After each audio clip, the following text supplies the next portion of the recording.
it's your girl Kiari and welcome back to my channel. So as you see in the title, I'm gonna give you guys a couple tips on how to survive college. Now, if you've been watching my channel for some time, you know I do college vlogs and you know I'm very active, and you also may know that I will be graduating with my bachelor's degree next month. So I am super excited about that. However, I know some of you, some of my subscribers are in high school planning to go to college in the future or in the fall, or you're actually a transfer student. So without further ado, let's jump into the first tip. And if you see me keep looking down, I'm looking down at my phone because, oops. Sorry y'all, I had Instagram open and somebody was shirtless, so I didn't mean to show that. But again, if you see me looking down at my phone, it's because I have my notes on here as well. So the first tip I want to provide is to get a planner. Now this may sound cliche, but I'm telling you it is very clutch. Now going into college or in high school, for instance, I didn't use a planner. Like for some way, somehow I was able to keep everything in my mind and have a mental checklist, but that was totally not the case in college for me. Like I cannot do anything without my planner handy. So here's like an idea of a planner here. This one is really basic, but it gets the job done. Like I put post-it notes in here. I also do a lot of post-its. I love post-its, and I really just try to keep up with my main assignments in my planner. When you start your classes, your professors will provide a syllabus. Definitely put your main assignments as well as your exam dates in your syllabus, like your first, second week of school, into your planner so that you are starting off right. The next tip I want to suggest is to join study groups.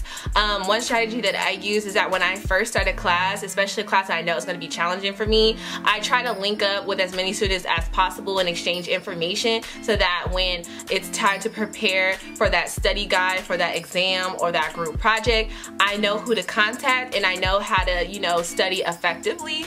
Now, I don't suggest to study with your friends if your friends are not disciplined, because you can get sidetracked. Trust me, I know, but that's why I say to link up with people in your class, especially the ones that you know who will excel in that class, so that you can get that good grade and you can study efficiently.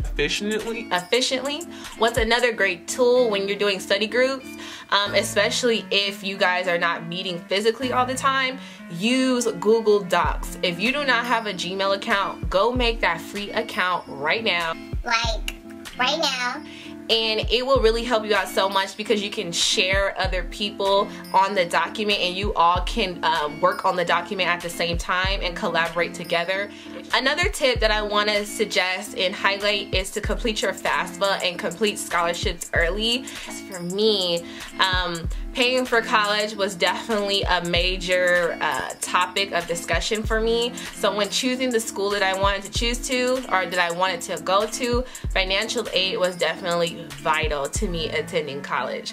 Now, most universities have has a regular financial aid office or a scholarship office, and a lot of these departments may even have free workshops to help you fill out your FAFSA application that can help review your personal statement for that particular scholarship or a resume that you need to submit, or whatever the case may be. There are resources, so definitely check the resources on your campus. And that goes into my third point, which is connecting with the resource departments on your campus. So that goes along with career development centers that can help you build your resume, that can do mock interviews for you so that you can be more well prepared when you're in that particular interview to get that job.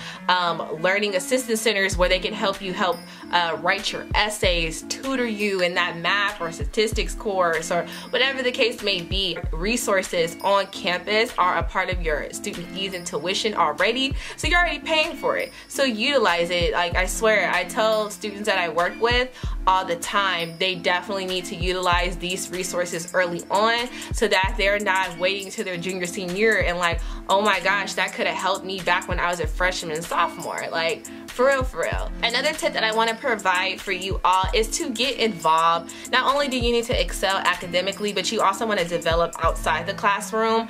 And I know for me, I'm an extrovert, but I know all of you out there are not extroverts. You're not social butterflies. So I know it can kind of be intimidating at times to meet new people and build those new bonds and relations. But when I say it's critical, it is critical, and I mean that. When I didn't really see people that looked like me, especially in my classes, I definitely wanted to find community. So that's why I got so involved. And if you watch my vlogs, definitely you know that I'm super active with my Black students on my campus.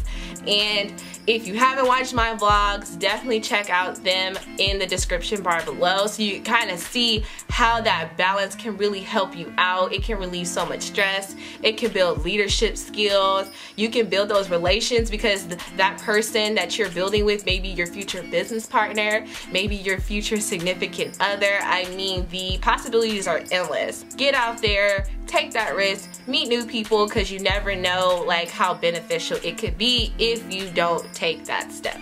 Another way to survive college is to network, and I say networking is so key. College is not only about the skills and the knowledge that you're developing, but it's also about the people that you know. And that's in like general. Like generally, like it's about who you know just as much or probably even more than what you know. And that really caught on to me very early on in college.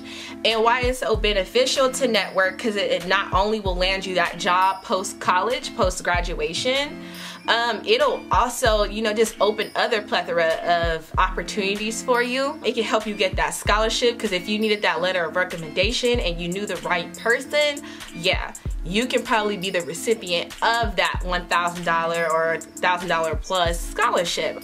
And I can't stress that enough. I can't stress that enough.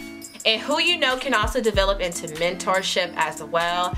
And I think mentorship is so critical, especially if you're a person of color, a first-generation college student, where your resources are often limited and the access is also limited, and you know, in the field of higher education.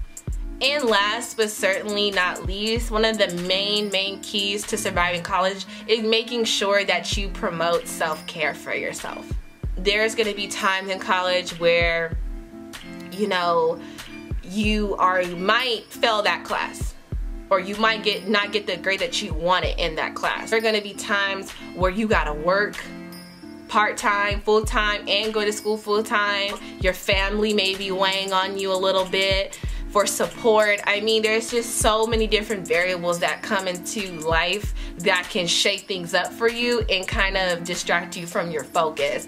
But when I say implementing self-care, that means taking time out for yourself, to rejuvenate yourself, to connect with yourself, whether that's a spiritual connection, whether that's a fitness connection, whatever the case may be. Do what you gotta do and make sure you always keep that time for yourself. Don't lose yourself. When you have just all these things piled up at once, it can be a challenge, and it'll probably always be a challenge for you, but don't let that discourage you. Because if you don't take that time for yourself, you will burn out and you will end up losing more.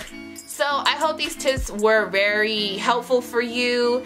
But if you have any more questions about a college experience, just anything in particular, definitely feel free to hit me up in the comments down below. You can contact me on my social media. It is listed down below as well. Don't forget to give this video a thumbs up, subscribe down below, and also hit the bell symbol so you can be notified when I have another chit chat video, thrift haul, whatever the case may be, a surprise.